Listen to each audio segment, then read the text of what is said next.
नमस्कार दोस्तों, एक बार फिर से आप सभी का स्वागत है आपका अपने इस यूट्यूब चैनल एजुकेशनल गैलरी में।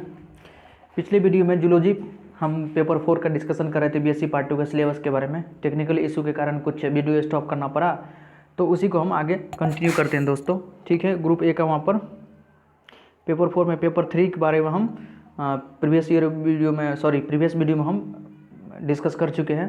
अगर आपको वो देखना है तो डिस्क्रिप्शन बॉक्स में उसका हम लिंक दे देंगे, आप वहाँ देख लीजिए। इसमें हम पेपर 4 का ग्रुप ए और ग्रुप बी के बारे में बात करेंगे, प्रैक्टिकल के बारे में बात करेंगे। ठीक है दोस्तों, दोनों का हम डिस्क्रिप्शन बॉक्स में लिंक दे देंगे, आप वहाँ से देख सकते हैं। आइए कंटिन्यू करते हैं। थोड़ा बहुत उसमें भी बताए थे, फिर से बताते हैं कि ग्रुप ए में है आपको रिप्रोडक्टिव बायोलॉजी के बारे में है। ये बीएससी पार्ट 2 जिनका भी जूलॉजी में ऑनर्स है, ठीक, उनके लिए है। ठीक, पेपर 4 है। इसमें है रिप्रोडक्टिव बायोलॉजी से आपको structure and function of membrane ovary के बारे में पूछ सकता है। ठीक, कि ओवरी कब कब बनता है, कैसे बनता है ओवरी, पूरा ओवरी तो क्या है, तो प्राइमरी रिप्रोडक्टिव ऑर्गन, उसके बारे में पूछेगा। ठीक है, दूसरा है रिप्रोडक्टिव साइकिल इन वर्टेब्रेट में रिप्रोडक्टिव साइकिल को आपको एक्सप्लेन करना है।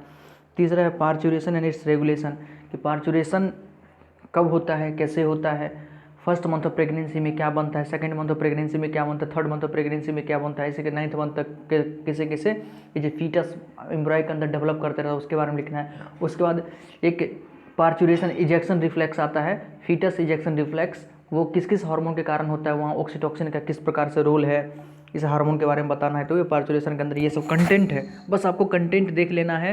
देखिए, सब चीज़ को आप याद नहीं रख सकते, लेकिन जैसे पार्चुरेशन है, पार्चुरेशन कितना सारे बात जो हम बोले, first month of pregnancy, second month of pregnancy, parturition में कौन कौन सा हार्मोन का रेगुलेशन है, बस ये 5-6 बातों को दिमाग में रिकॉल कीजिए कि इसमें यही है कंटेंट है। बस इसे सेंटेंस बनाना तो आसान है, आप निश्चित है कि 3-4 पेज लिख दीजिए इस टॉपिक पे। ठीक है दोस्तों, तो बस इसलिए सिलेबस में क्या पता चलता है कि सिलेबस में यही पता चलता है कि टॉपिक क्या है, हमको पढ़ना क्या है, तो उसका हम कंटेंट ध्यान में रख लें, क्योंकि इतना चीज़ों को आप 9-10 की तरह सबको याद नहीं रख सकते हैं दोस्तों। ठीक, 3-4 पेज लिखना पड़ता है, एक क्वेश्चन को 16 पेज लिखना है टोटल आपको 5 क्वेश्चन में, तो इसलिए। नेक्स्ट है structure of memory gland in hormonal control of lactation. Memory gland का आपको स्ट्रक्चर बना के दिखाना है, और हार्मोनल कंट्रोल मेमोरी ग्लैंड जैसे मिल्क फॉर्मेशन में प्रोलैक्टिन मदद करता है, मिल्क इजेक्शन में ऑक्सीटोसिन मदद करता है। उसके बाद जो लैक्टिफेरस डक्ट है, एल्यूलाई है उसके अंदर, ठीक है, लोब है, उस सबको बनाने के लिए आपको कौन कौन सा हार्मोन चाहिए, प्रोजेस्टेरोन एस्ट्रोजन का भी कुछ ना कुछ रोल है, LHFSH का क्या रोल है, ये आपको बताना है। फिफ्थ है structure and function of mammalian testis. Testis का स्ट्रक्चर फंक्शन बताना है कि टेस्टिस में पहले तो उसका स्ट्रक्चर क्या है, फंक्शन क्या है, और टेस्टिस होता कहाँ, तो स्क्रोटम में है, और सर बॉडी के बाहर में, उसका कारण क्या है, वो कारण सब लिखना है। ठीक है, फंक्शन भी टेस्टिस का क्या है, तो फंक्शन का टेस्टिस का फंक्शन क्या है, तो स्पर्म बनाना काम है। ठीक, स्पर्मेटोजेनेसिस के बारे में लिखना पड़ेगा आपको, स्पर्मिएशन के बारे में लिखना पड़ सकता है आपको। ठीक है दोस्तों, उसमें भी तो इन सब बातों को कंटेंट को ध्यान में रखना है। नेक्स्ट है 6 है in vitro fertilization and embryo transfer. In vitro fertilization किस प्रकार से होता है, एम्ब्रॉय को हम कैसे ट्रांसफर कर सकते हैं सैरोगेट मदर में, ये टॉपिक सब है। बायोकेमिस्ट्री ऑफ सीमेन, सीमेन का बायोकेमिस्ट्री मतलब क्या है, सीमेन जो होता है उसके अंदर क्या क्या पाया जाता है। सीमेन है स्पर्म प्लस कुछ हार्मोन है, जैसे इसमें फ्रक्टोज होता है। ठीक है दोस्तों, फ्रक्टोज है, उसके बाद है इसके अलावा इसमें कई सारे ग्लैंड का, जैसे सेमिनल वेसिकल है, बल्बोयूरेथ्रल ग्लैंड है, कॉपर्स ग्लैंड है, ये सब का सीक्रेशन होता है। तो वही है बायोकेमिस्ट्री में, यही सब लिखना है। फिर है एमाइनोसेंटेसिस। एमाइनोसेंटेसिस का मतलब होता है बच्चा जब फीटस मदर के पेट के अंदर रहता है, तो हमको चेक करना है कि बच्चा सही से ग्रो कर रहा है कि नहीं कर रहा है, तो एमाइनोसेंटेसिस प्रोसेस के थ्रू चेक करते हैं। उसके बारे में ट्विंस के बारे में, मोनोजाइगोटिक ट्यून, डाइजोगोटिक ट्यून के बारे में आपको लिखना पड़ सकता है दोस्तों। ये रहा ग्रुप ए से। ग्रुप बी का देखिए, ग्रुप बी है आपको बायोमेट्री से। बायोमेट्री में इंट्रोडक्शन टू बायोस्टेटिक्स, ठीक है, मीन मीडियन मोड के बारे में बताना है, स्टैंडर्ड डेरिवेशन,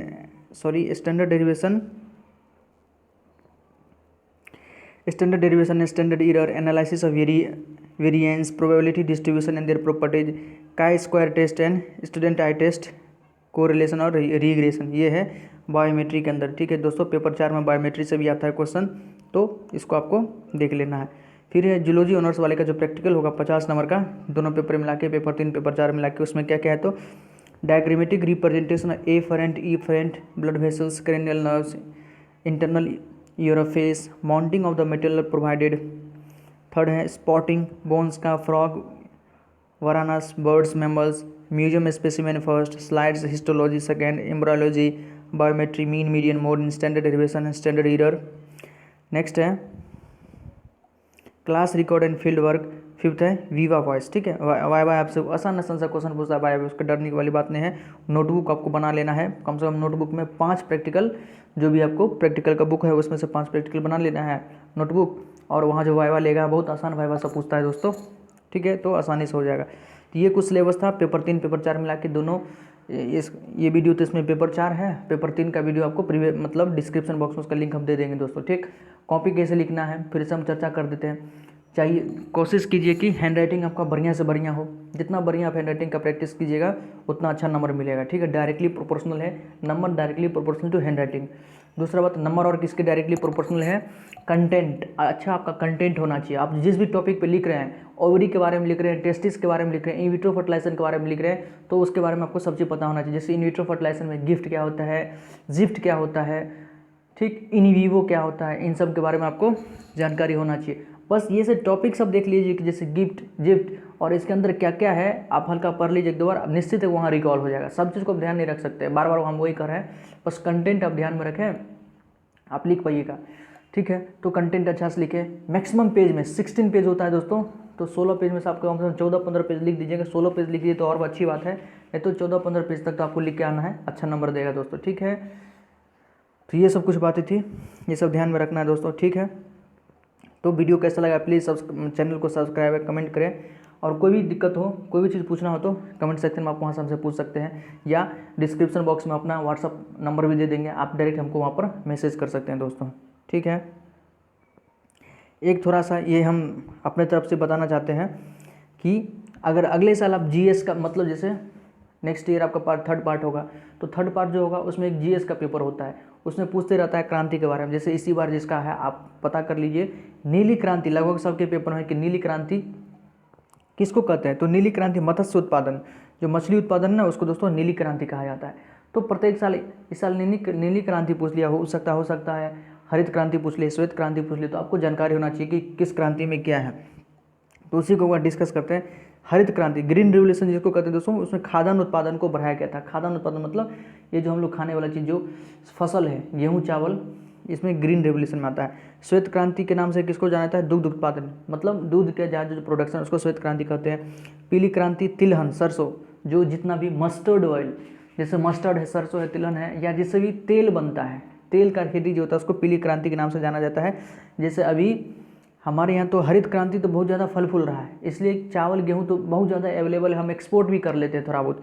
लेकिन पीली क्रांति, तिलहन का जो खेती है ना, ये क्रांति हमारे देश में नहीं हुआ है, जिसके कारण जो है, जो एडिबल ऑयल है, खाने योग्य जो तेल है, उसका आजकल रेट तो जानते ही हैं कि डबल सेंचुरी से पार हो चुका है। तो क्वेश्चन डायरेक्ट पेपर, न्यूज़पेपर पढ़ते होंगे, वहाँ पे पीली क्रांति का चर्चा रहता है।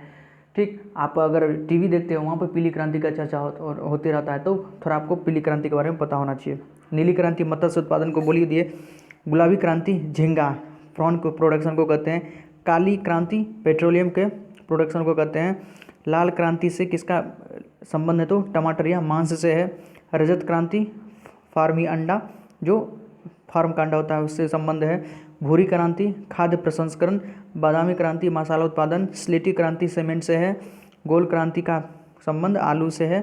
और इंद्रधनुष क्रांति सभी कृषि उत्पादन, सभी कृषि जितना भी टाइप का मतलब एग्रीकल्चर प्रोडक्शन है, उसको क्या कहते हैं, तो इंद्रधनुष क्रांति। ठीक है दोस्तों, ये कुछ क्रांति से रिलेटेड है, आप इसको देख सकते हैं। और किन्हीं भी मेरे मित्रों को, दोस्तों को, या मेरे व्यूअर को 786 का कोई भी नोट, 10, 50, 100, 500 का नोट चाहिए, 786 लिखा हुआ, ठीक है, क्योंकि ये लकी नंबर माना जाता है। तो आप डायरेक्ट हमारे जो कमेंट सेक्शन में अपना व्हाट्सएप नंबर दिया मैं, आप वहाँ पर हमको डायरेक्ट मैसेज कर सकते हैं। ठीक है, आपको किसी को चाहिए तो हम वहाँ आपसे बात करेंगे। ठीक है, 786 वाला नोट्स है, आप सीधे व्हाट्सएप नंबर पे हम पे कांटेक्ट कर सकते हैं। ठीक है दोस्तों, सिर्फ मैसेज कीजिएगा, कॉल मत कीजिएगा। तो इसी के साथ वीडियो को समाप्त करते हैं। प्लीज़ सब चैनल को सब्सक्राइब कीजिए, कि बहुत बच्चे देख लेते हैं वीडियो लेकिन सब्सक्राइब नहीं करते हैं दोस्तों, सब्सक्राइब कीजिए।